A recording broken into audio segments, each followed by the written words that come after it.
Hello. Sleepy. This post is on.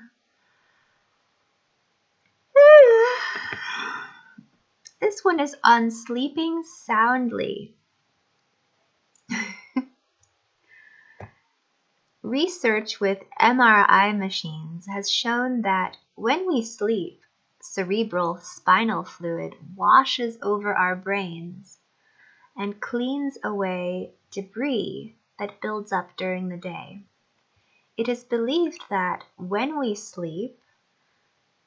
our sleep is disrupted over long periods of time, the left-behind debris can cause Alzheimer's, Parkinson's, depression, or dementia. My father worked odd hours and nights as a doctor, and when he turned 65, he ended up in a nursing home with Parkinson's. And I don't think that should have happened to him. Truly, I blame his disrupted sleep schedule.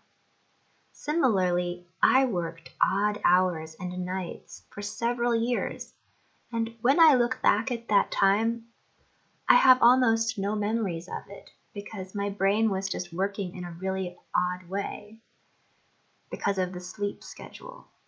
Those were years in the prime of my youth, and I don't think this should have happened to me. My hair turned gray when I was doing that. I blame my disrupted sleep schedule. When I had babies, my sleep was disrupted to a lesser degree, but it still took its toll.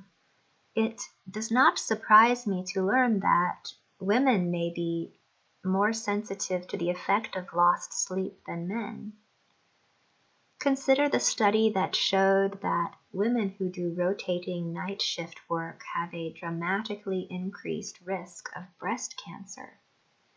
The effect was worse for women who did rotating shift work when they were young.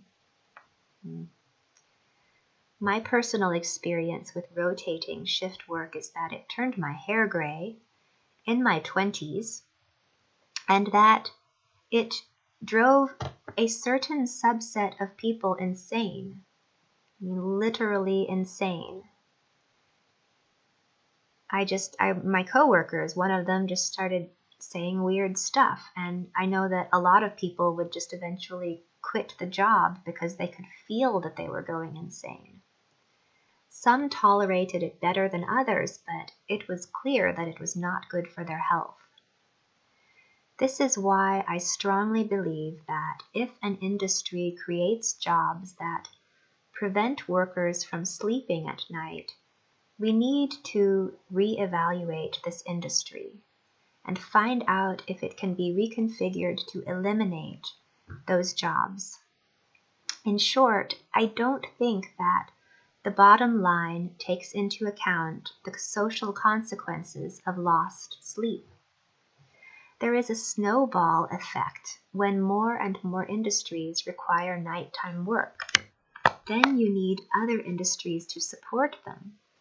You need people to make and deliver food late at night, and you need more all-night emergency rooms to take care of the people who got hurt because they were too tired to avoid injury.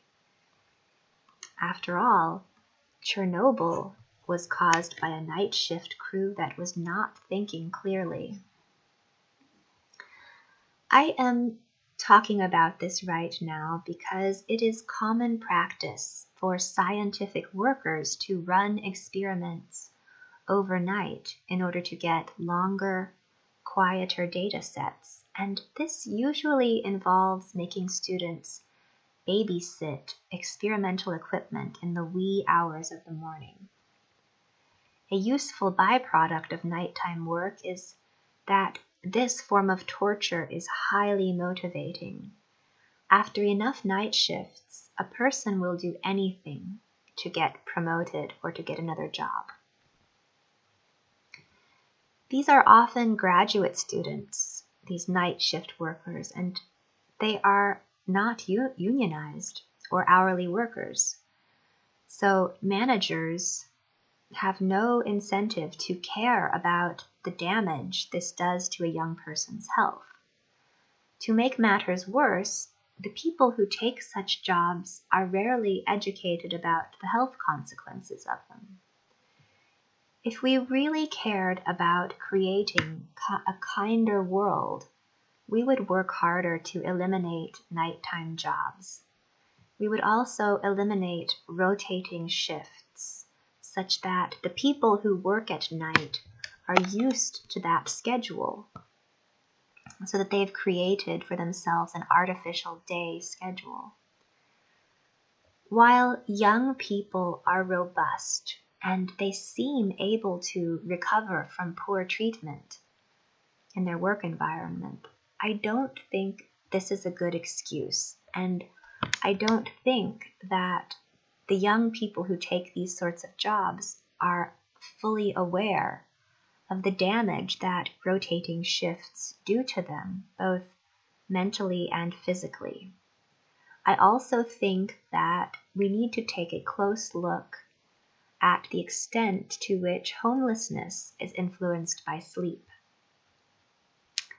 Most homeless people have mental health or addiction problems, but when those problems are caused by or exacerbated by not having a safe space to sleep, how can we expect anyone to recover?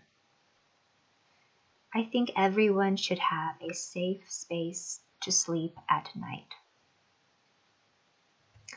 Thank you for watching, and I hope you tune in for more of my videos. And don't forget to take a look at my novels.